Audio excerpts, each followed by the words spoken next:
welcome to my review of the Benelli TRK 502, a new A2 licence friendly, adventure, or more accurately, dual sport motorcycle. Over the past few years, adventure bikes have become more and more popular. Initially I didn't understand why. I thought there might be a bike that's a jack of all trades but master of none. However, having bought and lived with a Suzuki V-Strom DL650 for nearly 2 years now, I totally get why this style is so popular. Rather than having to have multiple motorcycles for different occasions, an adventure bike just does everything you want. If you're doing a week-long touring trip, you just put the panniers on, load it up, and it's a really great, comfortable touring bike.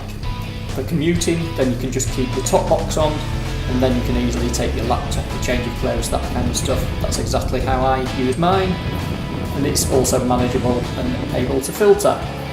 And if you just want a Sunday morning blast, then remove the panniers and the top box, and it's great for that too.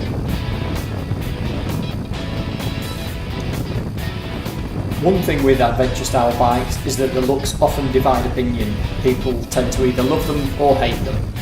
Well, I had this Benelli, I put a picture up on social media. One person came back said it was the best looking bike they'd ever seen, yet another came back saying they absolutely hated it and it looked like a child had designed it. I personally really do like the look of adventure bikes, and the TRK 502 is very much on the current trend of adventure bikes. So it has the pronounced front beak, and it has the rear mudguard behind the rear wheel rather than attached to the sort of tail of the bike. When you first see the TRK, and most adventure bikes, it looks tall and pretty big and intimidating, especially to a fairly new rider. It's not at all though, once you get on it and get riding. I was out on the bike riding all day and found it really easy to ride and really well balanced. The riding position, as you expect, is very upright and really comfortable, and the seat's really well padded too. And talking of the seat, for this style of bike is actually fairly low. You sit quite low, the tank's quite high, but you actually sit quite low. It's 800mm high is this one. I'm 6 foot tall and I could easily have both feet flat on the floor when I was stopped. Something I'd read before riding it is that the bike was heavy. I didn't find this at all though, even when manoeuvring the bike, pushing it with my legs backwards while parking. I did a bit of research online about this, and it appears there was a mix-up in the initially released specs of the TRK. The initial spec said it was 235 kilos dry, which is just shy of like a 1200 GS BMW, but it's actually 213 kilograms wet, so that's a huge difference and a bit of a mistake when they originally announced this. And for a largest bike with a big 20 litre tank, it's not actually that heavy anyway. For comparison, my V-Strom is slightly more at 220. I do think that some of these initial reviews were skewed by this perception of it being heavy because of what people have read ahead of actually riding one. As far as comfort is concerned, the bike has really good wind protection from a decent sized screen, and that even includes the wings at each side, so it really keeps the wind off you completely. The screen isn't adjustable though, which I had expected, but for me at least it worked really well at just keeping wind off me completely. There was no buffeting or anything. I actually found it to be better than my V-Strom, even when sat behind the trucks in dirty air. The mirrors of the bike work really well too. Positioned nice and wide, and I could easily see beyond my shoulders. There was no vibration through them or shake, and they always had a really good view behind.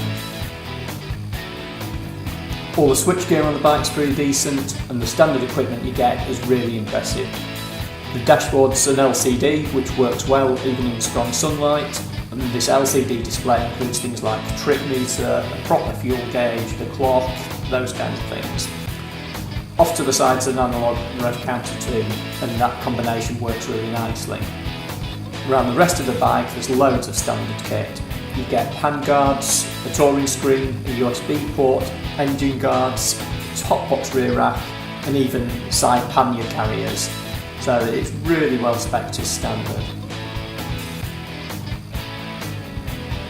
So what's the engine and ride like? The engine's a water-cooled 499cc twin. Putting out 49 horsepower, so it's A2 licence friendly in the UK. This doesn't sound much for what looks like a largish bike, but I actually found it to be fine.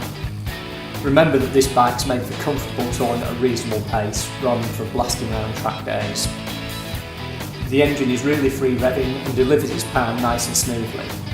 The exhaust makes a decent noise too without it being overly loud.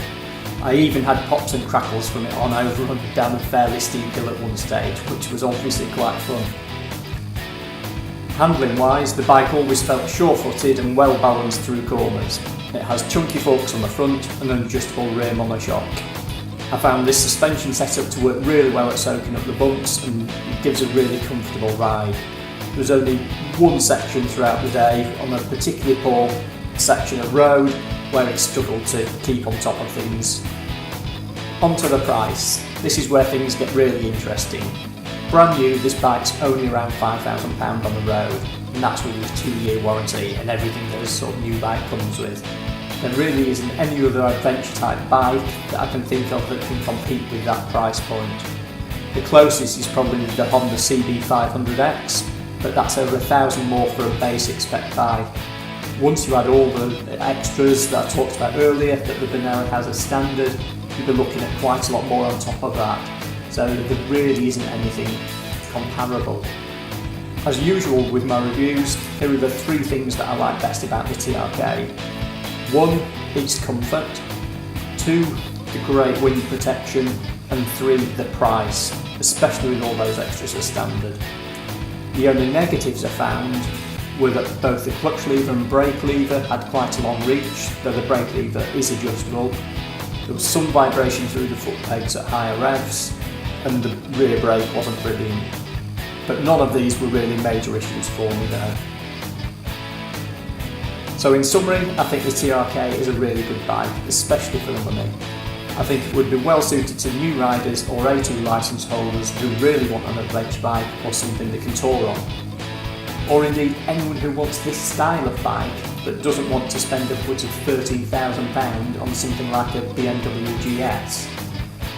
Finally, I'd just like to say a big thank you to the Benelli dealer who lent me the TRK to review it. This is Ride Motorbikes, who are based near Keighley in Yorkshire. Do please contact them if you're interested in seeing or buying any of the Benelli brands.